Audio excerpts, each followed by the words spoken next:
எங்க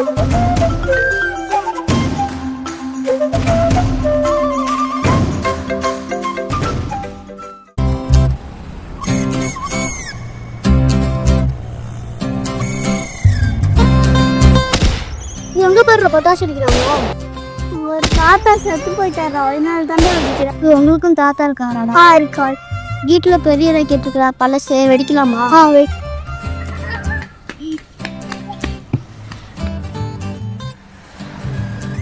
நான் ராக்கெட் வச்சிட்டேன்டா, அடுத்து சொல்ல மாட்டோம்.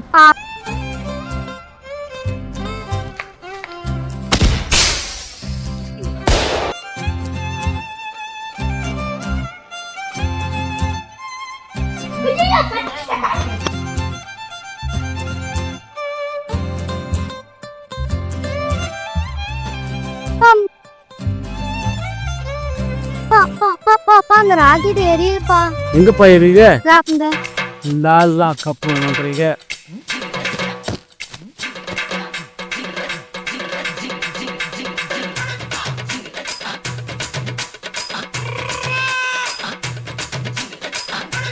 வச்சு ஏன்டா இல்லை இப்படி பண்றீங்க? கொஞ்சம் கூட அறிவுங்கிறது இல்லையா? இங்க பாரு எப்படி எரியுதுன்னு பாரு.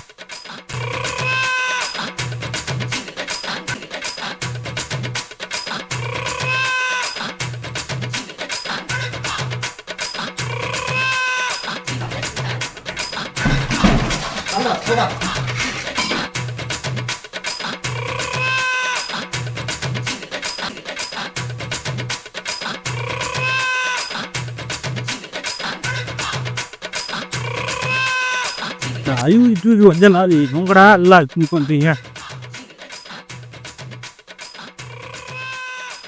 ஏங்கடா எல்லாம் இப்படி பண்ணி எல்லாமே வீணா பண்ணிட்டீங்க. இனிமேல் எங்கேயாவது பட்டாசு வெடிக்க பார்த்தா அவன் நம்ம நம்ம வீடு வாங்கி கொடுத்தாதா? இனிமேல் வெடிக்கிறது தெரிஞ்சதே தொலைச்சி போட்டோம் நம்ம. போடா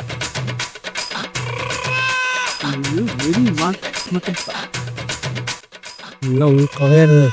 எல்லாம் ஊட்டுறது என்னதான் பண்றீங்களோ தெரியல.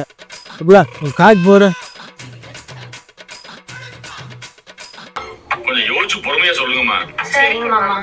இந்த 40% எனக்காக இல்லம்மா. எல்லாம் பாக்குறது இல்லையா? அவனுக்கு பட்டாசு விட்டு குடிசை எரிச்சுக்கிட்டு இருக்குது. நீ இங்க நின்று என்ன பண்ணிட்டு இருக்கிறியா? காப்பி போடு சீக்கிரம். இந்த ஆளுக்கு மட்டுமே 40,000 காப்பி கொடுத்துருக்கேன். என்னம்மா அது? மாம்பழம் ஜூஸ் மாமா. ஏம்மா மாம்பழம் ஜூஸ் எல்லாம் நான் குடிக்க மாட்டேம்மா, எனக்கு சூடுமா.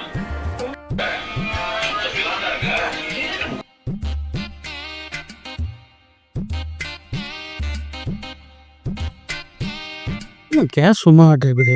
உள்ள என்ன பண்றா? கிஷோ என்ன பால் பொறுக்கி அது பாட்டு இருக்குது. கேஸ் கலந்து இருக்குது. எனக்கு ஒரு மாதிரி சூப்பர் காலையில இல்லையா? எல்லாம் சொன்ன நீ பாட்டுக்கு செல்ல பார்த்துட்டு இருக்கிறே. பால் பொங்கி போய் கேஸா எல்லாம் வெளியே போயிட்டு இருக்கு. என்ன நினச்சிட்டு இருக்கிற? அறிவு இருக்கா இல்லையா? இப்படித்தான் பண்ணுவியா? ஏதாவது ஒன்று ஆயிடுச்சுன்னு யார் பதில் சொல்கிறது? ஆயிடுச்சுன்னு என்ன பண்ணுறது? எல்லாம் போக வேண்டியதுதான். போ, காப்பி வேண்டாம், ஒன்றுமே வேண்டாம். போ. வந்ததும் சரியில்லை, கத்ததும் சரியில்லை. அவன் குறை கொடுத்துட்டு நீ ஊட்ட கொடுத்து நான் போய் அதில் போய் உட்காந்துக்கிறேன். என்னமோ பண்ணு. போ. வாங்கப்பா, சாமி கும்பிடல பண்ணுறதெல்லாம் பண்ணி போட்டு சாமி கும்பிட போறியா? போய் திருநீர் எடுத்துட்டு போ.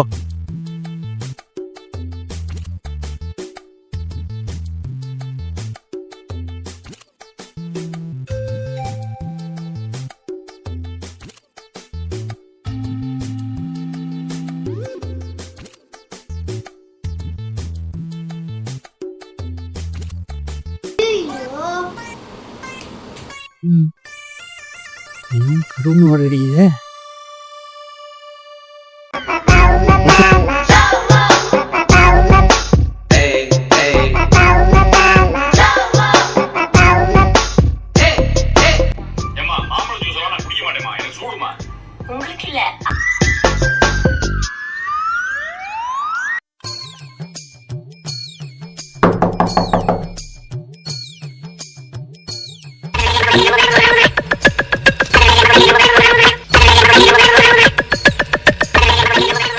இதுக்கு என்னையே வேணும், இங்கேயே அக்க போகுது அங்கேயே அக்க போகுது.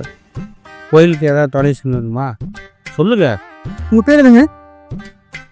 ராமசாமி. ராமசாமி. ஓகேண்ணே. ராமசாமி பேரில் வந்து 25,000 வருது. இருப்புங்க. அண்ணே அதெல்லாம் வந்து இல்லைண்ணே, நாங்கள் காலேஜ் முடிச்ச பசங்க இந்த மாதிரி ஃபயர் சேஃப்டிக்கோசரம் நாங்கள் வந்து ஒரு அவேர்னஸ் கல்பிட்டு இருக்கோம். அதாவது எப்படின்னா தீத்தடுப்பு விபத்தை பற்றி இன்னும் வீட்டில் யாருக்கும் அவ்வளோவா தெரிய மாட்டேங்குது. அதனால் நிறைய பேர் பகுத்து வராங்க. அதனால் நாங்கள் எடுத்து சொல்லாமல் வந்திருக்கோண்ணே. அண்ணே இது விழிப்புணர்வு நோட்டீஸ்ண்ணே. உங்கள் வீட்டில் இருக்க சின்ன பசங்க பெரியவங்க எல்லாத்துக்குமே சொல்லிக் கொடுங்கண்ணே. அப்படின்னா தான் ஆண்மை ஒரு விழிப்புணர்வோடு இருப்பாங்க. அந்த மோராசுங்களா இது முன்னாடியே இருக்கக்கூடாதா? பார் கீழே விழுந்து மேலே விழுந்து அங்கே வீட்டில் இதாகி எல்லாம் ஆகி போச்சு. இவ்வளோ சொல்லி பிரயோஜனம் இல்லைப்பா. படிச்சுட்டேன், வீட்டுக்காரம்மாவும் சொல்லி புரிய வச்சுக்கிறேன், இவனுக்கும் சொல்லி புரிய வச்சிட்றேன். உங்களோட விழிப்புணர்வை பற்றி எதாவது சொல்லிக் கொடுங்க. ஏன்னா அப்போ அதை பற்றி தீக்காயம்லாம் ஆகாமல் நம்ம காப்பாற்ற முடியும். ஓகேண்ணே. மட்டும் தானே? சரி.